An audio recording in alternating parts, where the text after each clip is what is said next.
បាទសូមបង្ហាញពីគោលការណ៍ស្មេចនិយមន័យគឺអង្គធាតុជ្រមុជរកទទួលរងនៅកម្លាំងរុញពីក្រោមឡើងលើកម្លាំងនោះហៅថា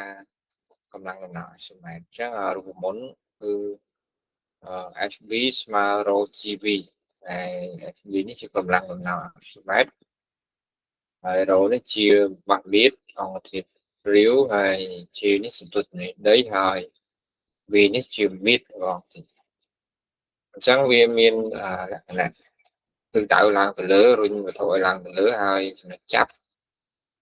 នៅចិត្តនៃអង្គធាតុលេខគឺសម្គាល់វាកើនឡើងតាមជម្រៅហើយចំពោះអង្គធាតុលេខគឺលេខដោយភាគបាទលេខដោយភាគហើយកត្តាដែលកំណត់វាគឺមានអាស្រ័យជម្រៅអាស្រ័យមាត្រអង្គធាតុហើយយើងអនុវត្តជាក់ស្ដែងទៅលើទំនប់ទឹកទៅលើនាវាទៅលើប្រព័ន្ធជាពិតលេខ